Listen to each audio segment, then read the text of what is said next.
The Polestar 3 production kicks off in South Carolina. As we know, Polestar is a Swedish automotive brand, and it's still relatively new to the USA.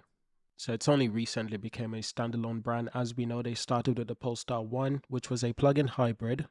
They then came out with the Polestar 2, which is an electric sedan, and that's based on its form factors. The Polestar 2 was likely to have more limited appeal, especially in the US, where various flavors of SUVs have now well over half the market. Thus, Polestar will be celebrating now that production of its first utility vehicle, the Polestar 3, has finally kicked off manufacturing at the Volvo Cars factory in Charlottesville, South Carolina.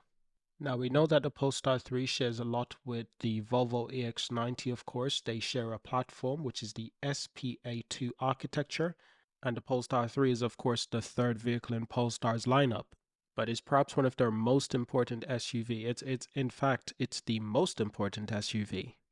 Albeit the Polestar 4 is considered a smaller SUV coupe, not everyone considers the Polestar 4 to be an official SUV. Mostly because of the shape of the car, it just resembles a sedan.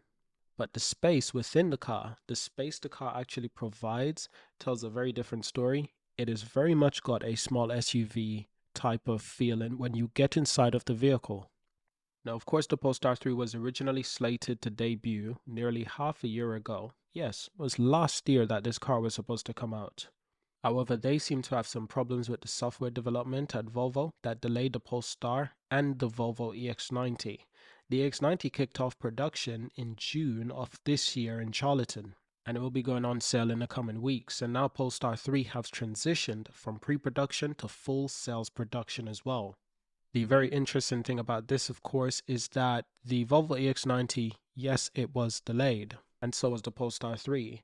But one of the reasons that's always been listed is because of software issues. Now, Volvo's new electric popular EX30, that vehicle seemed to have some software issues as well. In fact, the software issues were quite expensive because there was stories being told that people were actually returning their vehicle back to Volvo. And this would be due to how bad the software was. And simply put, some people are not willing to wait for the software to be updated, and who knows when it will be updated. And if I know anything about Volvo, when I visit a Volvo showroom, I could see very much that it's in the culture of the brand that they're very relaxed. And in this modern age, if you want to compete, if you want to be very competitive in the electric age, you can't afford to be too relaxed. You can't afford to be too relaxed, especially when you have a new car on the market that people are extremely excited about. I just think the Volvo culture is just a little bit too relaxed. And that could create lapse of judgment because you shouldn't be having anyone returning their vehicle because of software issues. This thing shouldn't be having software issues. And a lot of car brands can experience this. And the reason is because they don't operate their vehicle on one seamless software. When you look at an iPhone, when you look at, a Google phone, what they do is that they operate on the same software, or at least they operate on a version of that software that is guaranteed to work. And what they do is that they continue to work on the new version of the software before they roll it out to everyone. What Volvo is supposed to do is to put a existing working software into this vehicle, into the EX30, the EX90, the Polestar 3. Put the working software within these vehicles. Get the vehicles going out on sales. I'll tell you one thing, people buying electric cars, they don't really care that much about having the finest software. You can simply explain that most of the future updates will come at a later stage, such as bi-directional charging. So you might be wondering, why don't these companies do that? Why don't they run on an existing software that's working? Unfortunately, I don't think a lot of car companies understand that in the world of technology, this is what it takes to succeed. I get it. When Apple is coming out with a new phone, they also try to attach a new software update like iOS 17, iOS 18, so and so. Car companies are trying to do the exact same thing. However, you can clearly see sometimes it doesn't go so successful.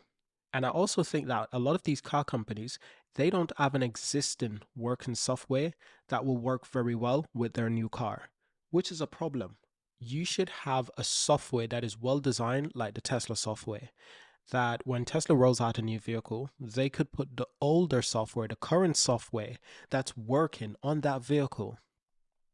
And as times go on, they continue to update it and bring new features to it that they guaranteed that will eventually come to those vehicles when you are purchasing it. This is what car companies are supposed to do.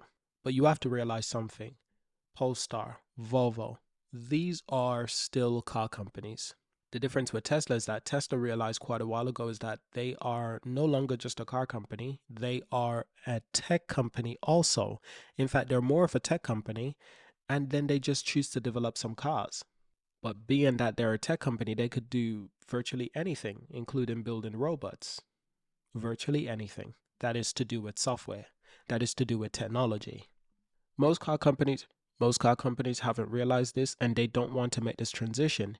You can't walk into BMW, Audi, Mercedes and tell them that it's time you become a tech company. You can't do that. It is unheard of. You can't just walk into Porsche and tell them it's time you become a tech company. No, it's like, no, we're an automotive brand. Our cars happen to integrate technology, but they don't know how to do it very well because they're not thinking technology first. But because they are building an electric vehicle, I'm afraid they're being forced to think about technology first. So it's quite inevitable, whether or not they like it. They're going to have to become technology software first before anything when they're building these kind of vehicles, because you can see it can create a really nasty taste in customers' perspective when you buy a beautiful vehicle like the EX30 and the software is just, it's like, okay, why didn't you just give me an older version of the software and I can use the car, and maybe 3 months, 6 months down the line, I'll get all my other features that you once promised. Why don't you just do that? It's just like you'd make a lot more sales, you'd waste a lot less time. So I've always said I was okay with Volvo and Polestar delaying the Polestar 3, the Volvo EX90, simply because I understand they want these vehicles to be perfect. However, if it's only the software that is holding it back, that's not a valuable reason. You can use an existing software. Perhaps they don't have an existing software to use. We must remind ourselves of this. And this really shows you the lapse of judgment, the fact that they are too relaxed. They're too relaxed. I don't think they're being competitive enough. I don't think they realize that they need to be significantly more competitive.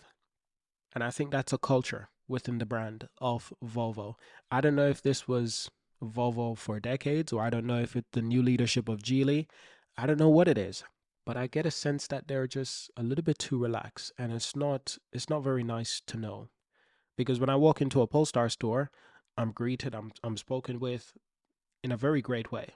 Walk into a Volvo store and it just feels like there was an apocalypse and there's no one working in the building.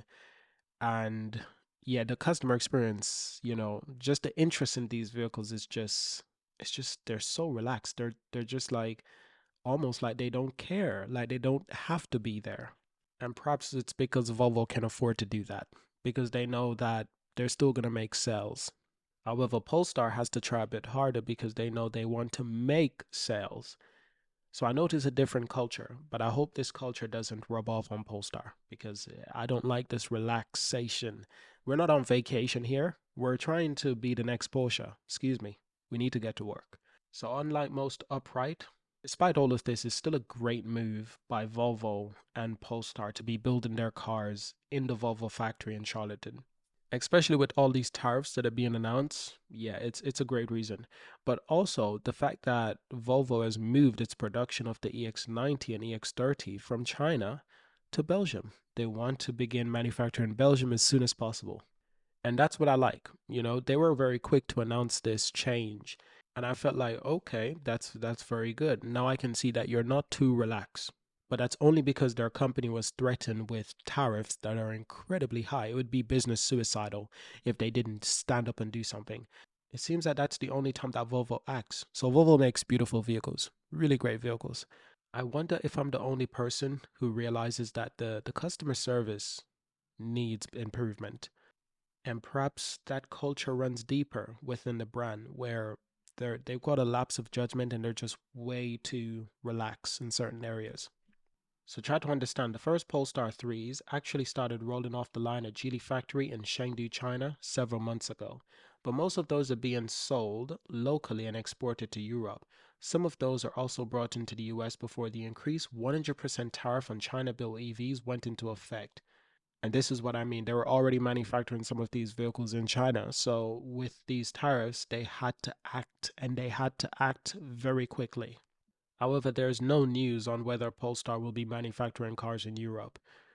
And that's probably because they don't have a factory in Europe to manufacture cars, because it's probably just Volvo prioritizing their cars. Makes complete sense. But Polestar will need a factory. So what's the way forward? Because to build a factory in Europe will take some time. So they are long-term solutions, which I don't think they're thinking about building enough factories. I look at I look at Tesla and look at how serious they are. When they want factories, they speak to the German government. They get this done. They've spoken to the UK government. The UK government were way too relaxed. They didn't appreciate what Tesla could offer to the UK economy, and they lost. A Tesla factory in the UK would have been really, really great, by the way, for both, for Tesla and for the UK. But for some reason, the UK government just didn't care about attracting Tesla enough. However, Germany being the home of automotive, they were just like, yeah, we need Tesla. Tesla needs us as well for the expertise in engineering and so on. When both can see their value is quite high, business can get done very good. But when there's lapse of judgment on one side, it really creates, problems. When Tesla wants to build a factory in China, they speak with the Chinese government, they get that done. They were working on building a factory in Mexico, and I think they've probably paused on that project, but I hope it gets done because, again, that gives them more access to various different areas. So I'll be very excited, for the next 6 months to a year. Be very excited to see as these Polestar 3 roll out into the US, as the Volvo EX90s roll out into the US. It's going to be very interesting to see. And I'm glad they're prioritizing this. They know and understand the importance of the USA market, and they're not relaxing on that, thankfully. So it's full steam ahead for these cars into production in the US to avoid tariffs and to make the most of it because SUVs are so popular in the US. However, this is where I will end this video. So I do hope you've enjoyed this video. Thank you for watching. Subscribe to see more. Leave a comment, and I will see you in our next video. Peace.